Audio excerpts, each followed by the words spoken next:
Halo, assalamualaikum. Hai semua, apa kabar?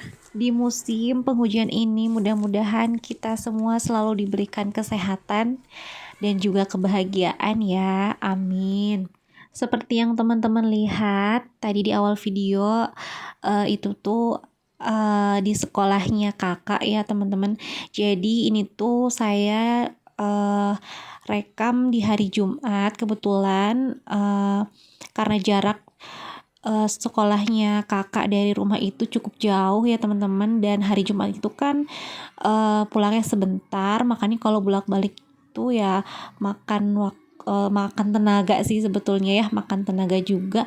Jadi saya memutuskan untuk stay nungguin kakak di sekolah dan sambil ngonten juga. Nggak tahu kenapa kalau kemarin-kemarin itu musimnya panas, tapi dari semalam itu hujan turun, nggak berhenti-berhenti sampai pagi ini ya, rintik gerimis gitu.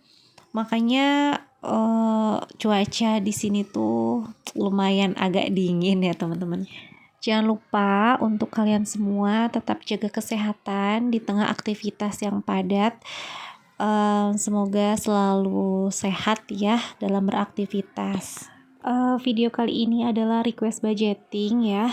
Ini ada income sebanyak 4.200.000 per bulan, yang mana dengan kondisi yang tadi di video sebelumnya ya udah ditulis, cuman di situ karena keskip gitu ya, itu lupa nulis, makanya jadinya jadi nggak ketulis gitu. Nah, jadi dengan kondisi 2 orang dewasa, suami istri dan 3 orang anak, yang mana yang satu masih balita, sehingga masih menggunakan pampers ya.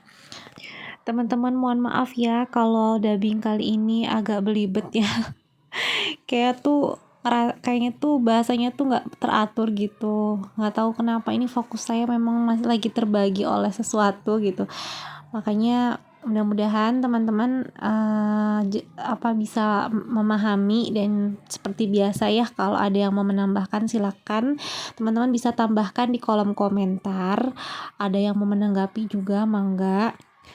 Nanti kita share ya di video selanjutnya. Nah, income 4.200.000 ini, mereka punya cicilan besar. Cicilannya itu di atas hampir 50% ya. Di sini cicilannya itu sebanyak 2 juta rupiah. Lalu Pak suami sudah mengambil lebih dulu untuk bekalnya 1 bulan. Di sini sebanyak 500.000. Jadi income tersebut dikurangi 2.500.000, 4.200.000 dikurangi 2.500.000, sehingga sisa anggarannya itu ada di 1.700.000.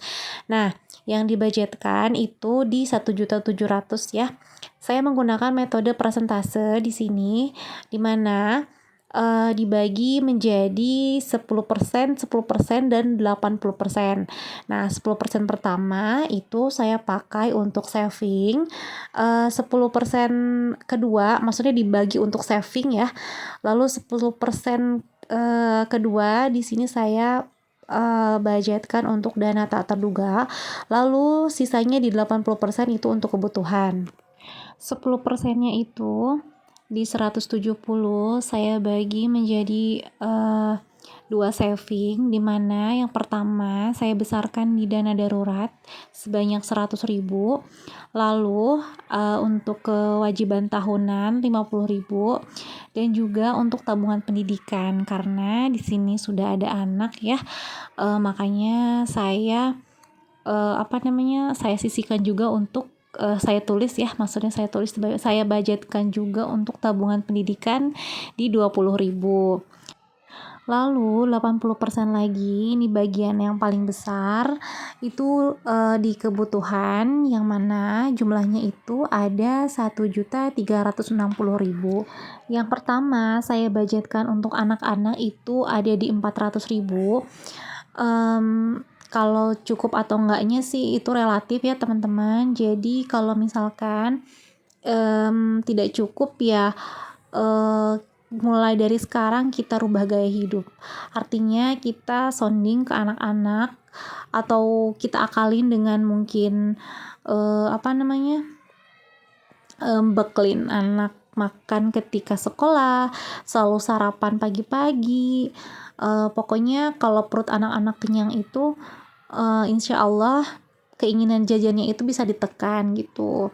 Lalu seperti biasa ya teman-teman, saya selalu di sini membudgetkan untuk sedekah atau charity di 100.000, lalu pamper 100.000 juga. Ini juga bisa diatur kalau misalkan tidak cukup anaknya, bisa diatur misalkan pampers itu khusus untuk pada waktu tidur saja. Lalu di sini beras 200.000, lalu pulsa 50.000. Ini pulsa khusus untuk kebutuhan istri aja berarti ya, karena kan tadi Pak suami sudah mengambil jatahnya sebanyak 500.000 di atas. Lalu listrik di 150.000, gas dan galon itu di 80.000. Lalu untuk belanja sayuran saya poskan di sini 500.000. Nah, untuk belanja sayuran itu bisa dibagi menjadi 4 minggu ya teman-teman. Jadi kayak berurutan gitu, dimana semakin minggu sini tuh biasanya kalau saya itu agak depres gitu ya. Nah, kenapa? Karena biasanya di awal minggu itu, di awal bulan itu kita penuhi dulu si perbumbuan gitu, makanya budgetnya agak dilebihkan. Kalau kesininya kita bisa food prep untuk sayuran. Nah, untuk food prep juga itu tergantung kebiasaan ya teman-teman. Kalau misalkan maksudnya tergantung keadaan. Kalau saya itu tidak food prep karena kebanyakan saya berkegiatan di luar. Jadi kalau misalkan food prep itu ya jadinya akan mubazir, karena kadang sayuran yang harusnya dimasak tuh jadi nggak kemasak, akhirnya busuk dan dibuang.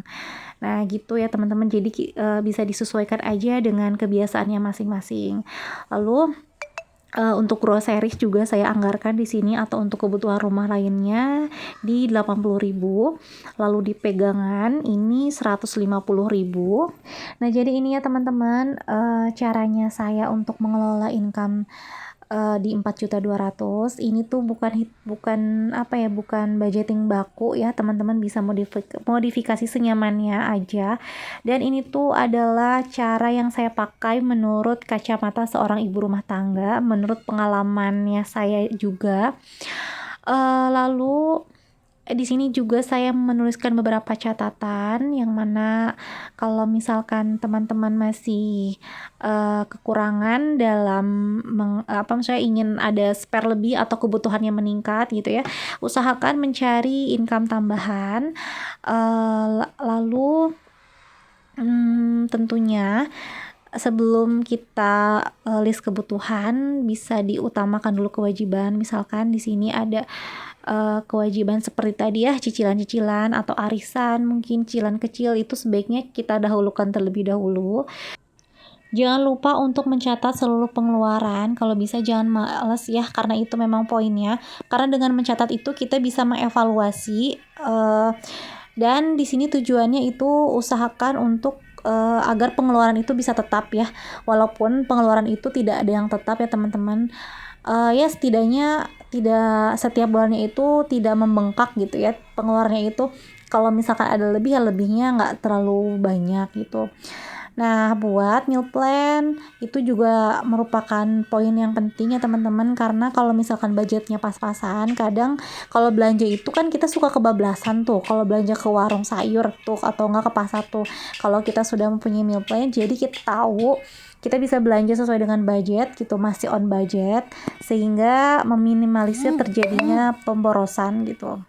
Dan yang terakhir, yang paling penting itu adalah berdiskusi dengan pasangan ya teman-teman, karena pengaturan keuangan ini bukan hanya tugas masing-masing, tapi melainkan tugas pasangan juga. Sekian dulu ya video dari Bunda. Sampai jumpa di video selanjutnya. Assalamualaikum.